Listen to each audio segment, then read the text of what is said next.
This game is not at all what I expected. What is this? What's happening? Recently, I tried out the Disney Illusion Island game trial on the Nintendo Online subscription, and this was a chance that we had to play this game from Disney. It's a Disney licensed product, so it is official from a different game developer though. I don't think it's like in-house Disney, and it is very different than what I expected it to be. Just from the looks of the box art, I would say that I would have guessed it would have been for much younger players overall, more like a Disney Junior type of game, especially having been designed off of the sort of Mickey Mouse cartoons as they are now. Definitely not Mickey Mouse Clubhouse or anything like that, but just the general Mickey Mouse cartoon that's geared more towards kids, even though people of all ages do enjoy it. I just had a feeling that it was going to be more of a kid-oriented game, which it is very family-friendly overall. I would say it's designed for a range of ages, really from younger kids all the way to adults, because it is surprisingly really fun. I did not expect to have so much fun with this. Now, this was a 4-day trial, so I did play it for a couple of days. I would say my interest started to wane on day 3 a little bit, just because I think it is a little bit repetitive overall, but aside from that, it really is enjoyable. It's really relaxed kind of gameplay, which I appreciate because there are a ton of games out there that are super challenging and take a lot of extra energy and brain power to get through. They take a good amount of practice and skill. This one, I would say, has more of a cozy gameplay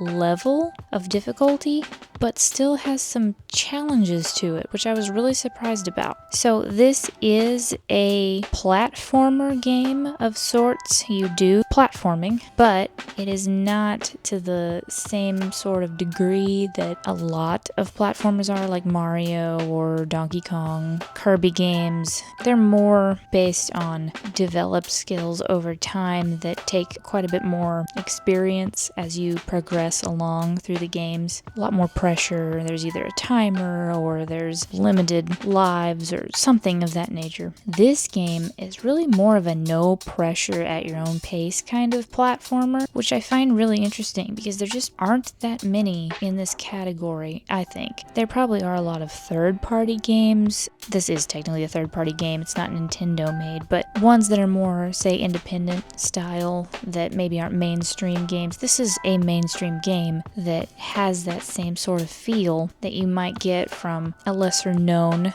type of platformer. I'm sure they do exist out there, but this one is definitely more mainstream. You're going to see it in most stores. It's actually coming in at a really good price. I really was surprised at how cheap, really, this is compared to most games for the Switch, or really any platform. Games today running mostly anywhere from $60 to $80 per game. This one comes in at a really good price, and it has a good value for its cost. There is quite a bit of content here. So right away when I booted up the game, I could tell that it has pretty good overall design, not too long of wait times. I was playing this on the Switch 2, not the Switch 1, so you do keep that in mind. The Switch 2 does tend to be a little faster. I started out picking Mickey Mouse. I decided to go with the easiest mode just to see how easy it is. Now, I wouldn't consider myself like pro level gamer. You're not going to find me out there doing online speedrun competitions or anything like that, but I do have a lot of experience gaming over the years. I've been playing games for over 25 years of my life.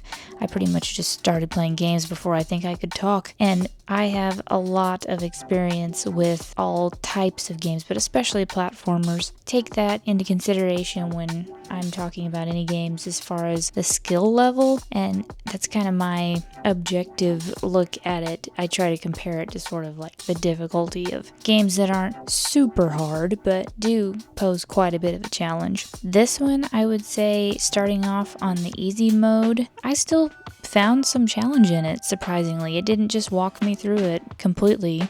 as if I was not playing the game. I have played some games before that it sort of felt that way. It was just like I was watching a tutorial almost, even though I was technically controlling the characters. This one, the way that they decided to adjust the difficulty is really cool, because instead of adjusting the level design to be a difficulty, they're actually just allowing you to have more of a challenge with sort of a more gracious approach to how you recover from the difficulties and challenges of the game. So when you're on the easiest mode, you have unlimited health and lives, so you're not going to have any issues there. You're just going to bounce right back up if you get hit by an enemy or fall into a pit or anything like that. You can adjust it up to different heart levels, depending on how much challenge you actually want. But I really just wanted to see how this game would play without that consideration. I just wanted to see how it would flow, so I just decided to go with easy mode to make it easy on myself to tell those things. Each character does have sort of different move sets in a way. It doesn't change the gameplay because they all end up having the same abilities overall. And while the different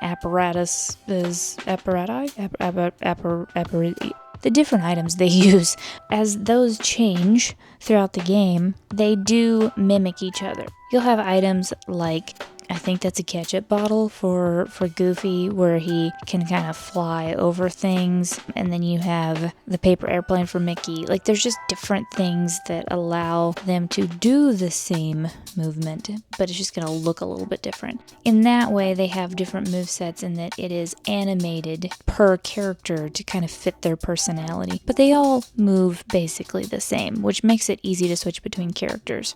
Now, as far as the mechanics go, I was actually really shocked at just how smooth the controls were for this game. I don't know that I have played many games that are that smooth. It was so easy just to pick it up and play and not have to learn a ton of buttons. It just moves really smoothly from one thing to the next. The mechanics work perfectly together, like just being able to jump off of walls or glide over gaps. It was so smooth. I'm still shocked at just how well they put this together. That is a definite A+ in that category for me, because game mechanics really matters when you're playing a game. Some games are just painful to control the characters, or you might be used to something that is smooth and works really well, like Mario games, especially modern Mario games, but controlling Mario sometimes is like controlling a banana on ice. I mean, he just slides everywhere and it's very touchy. It's a different kind of gameplay than something like this that you really don't have to think too hard about. You just enjoy it, and it doesn't take a ton of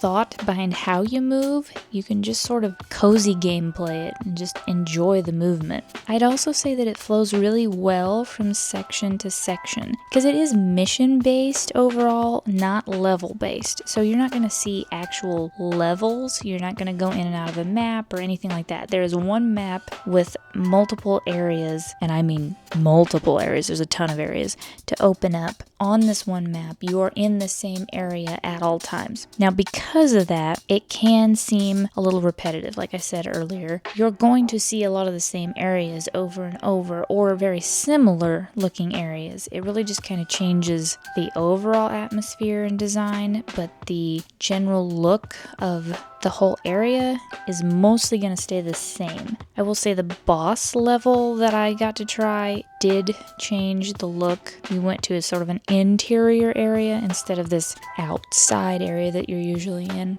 But overall, it's going to be just a 2D scroller type game that you will go back and forth. You can freely roam from left to right of this map and up and down. It's not an auto scroller or anything of that nature. It does allow you to move around freely, but it is 2D. You're going to be on a flat surface essentially and moving side to side and up and down. It's very low challenge overall, although there was a good amount of challenge in certain areas, especially as the game progressed and you learn new movesets. You can get a challenge out of it, especially if you do change that difficulty when you start up the game. I would also say it seems to have a decent playtime. I only played it for a few days. I would say about 2 hours at a time each day. And I got through the first part of the game into the first boss round, and then I was nearly, I would say, to the second boss before I finished playing and the trial ended. So I think if I had sat down and played this game for several hours for all 4 days, it's a possibility I could have gotten through the main story mode overall, but there is quite a bit of bonus content, which I'll go into in a little bit. There is a decent amount of playtime here. It's not a game that you're going to finish in 3 hours and then wonder why you purchased it. It really does have quite a bit of content there. Speaking of the story mode, it does have a really cute story. I would say it's very Disney-esque. It is not princessy in any way, like if you're thinking very kid-like, more on the juvenile side of like a Disney Junior type, it's not that level, so it's not going to feel like you're playing a Bluey game or something like that. It is, though, very Disney-fied, so it's Mickey and Friends. It's very much Mickey's humor, and like you would see in the cartoons particularly. It's pretty funny. I actually laughed several times at the dialogue. It's got a lot of personality in the characters. They do talk in the cutscenes, but they don't talk during the main game. They will make sounds in their character voices, so you're gonna hear, Mickey laugh or Donald sound like he's upset or something like that. It's very much in the style of their characters, but the main dialogue is actually text boxes, so it does require a good amount of reading. So keep that in mind if you're buying this for younger kids. You're either going to need to read it to them, or they're going to have a pretty good grasp on reading to understand what's going on. Now, you could definitely still play a lot of this game just for fun without paying attention to the story. The dialogue is more just to move the progression along, but playing the actual game, aside from reading some of the tutorials for how to move and do things, you're not going to need to really read it if you're not that into the story. Very family friendly overall. From everything I saw, I didn't see anything that I would think is beyond a G rating. I appreciate that. I prefer family friendly games regardless of what age demographic they're aiming at. I like that better myself, so I would give this one my stamp of approval overall from what I saw, and I got a pretty good way into the game. It has tons of Mickey and Friends antics, which does make for a very entertaining story. I think my favorite part is when Donald was given the plunger to use to scale up mountainsides. It was really, really funny with how they write all that. There's a lot of sarcasm. They even joke about how they have sarcasm. At one point, Goofy made a joke about where his behind was. I don't even remember what it was, but it was funny, and it's not too over the top. Just goofy, fun humor like that. It's very optimistic, how Mickey tends to be, adventurous, a lot of fun. It's exploration based, which can make it a little bit harder to figure out where you are going, especially as the map grows. I did find myself backtracking quite a lot just to figure out where to go next, but you do get used to that as you play the game, and once you realize that it helps to open the map as it progresses, because they don't really tell you that. It's just sort of something you discover as you go along, that these areas open up in chunks. Once you get through a gate or you talk to a character, you're going to see other areas sort of open up as you explore, and then they're going to show up on your map. So just keep looking for those kind of guidelines, and that'll help a lot. As far as additional and bonus content goes, there is a lot here. I really didn't expect there to be that much beyond the story mode, but it would take a very long time to 100% this game. There are a lot of scavenger hunt based additions, particularly the hidden Mickeys. So you're gonna, at some point in the game, I came across this pretty early on. After the first boss, I came across the dolphin. I believe his name was Dash. He was looking for these interesting icons all around the map, which turn out to be hidden Mickeys. Now, I noticed these Mickeys right away. Being a longtime Disney fan, that stood out to me immediately before I realized that it was an actual findable thing in the game. I just thought maybe it was a cute little Easter egg they were putting everywhere because Disney does that. But it's actually part of the bonus content, and Dash will give you a camera and you will take a picture whenever you see one of these hidden Mickeys. So it'll kind of prompt you as you're near one, and you'll just press a certain button and the camera will come out. And I laughed a little too hard at Donald's faces on a lot of these. They really put the personality of these characters in this game. I thought it was so funny just to see all the different reactions that they had to these hidden Mickeys each time a picture would pop up, and Donald just made me laugh so much. The characters really are just fantastic. Like, I don't know who decided to make Goofy swim like he does, but I just laughed so hard. It was just so funny. And then whoever decided to give Donald a plunger and have him slide down the wall, just A+ on that too. That was just so entertaining. I just really appreciate that. Now, because there is so much content there that's the bonus content, beyond the hidden Mickeys, there's artifacts that you can collect, and a lot of it's based in Disney history and old cartoons, and then there's little glowy things everywhere, these little like light orbs. I don't even really know what they are. They have a name and I can't remember what they are, but they're everywhere and they help you as you progress in the game, particularly if you're on harder difficulty modes, but I just collected them for fun as I was going through as well. There's just so much here to collect and go back through the areas you've already been through, because you don't have your whole moveset when you start the game. You do learn new skills as you go along. So some of these areas from the start are unreachable for this bonus content. There's even hidden pathways and walls that become invisible as you come near them, and you can go into these secret areas. So there's a lot going on in this game that could take up a good amount of time to actually complete. But what I love is,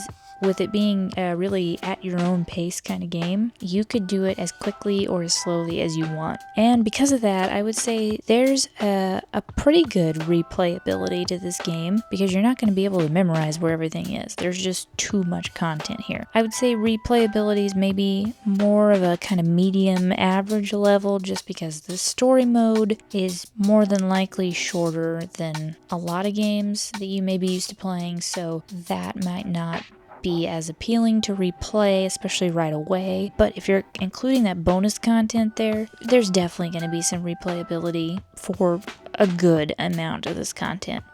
So as far as what I really like about this game, I would say the character dialogue and the humor is one of the top things for me. It made it so much more enjoyable. There was so much more humor than I expected, and a lot more kind of back and forth character interaction, even though they don't actually speak that much. Just reading it was even funny. Like, they did a really good job overall writing the storyline and writing the dialogue. The character movesets are very unique for each character, even though they all have the same skills, which makes it really fun, especially for replaying some of these same areas. It's not always going to look the same exactly, because the characters do have their own unique animations. So that is something I appreciate. It's not seeing the exact same thing every single time. And you can pick freely whichever character you would like to use when you boot the game up.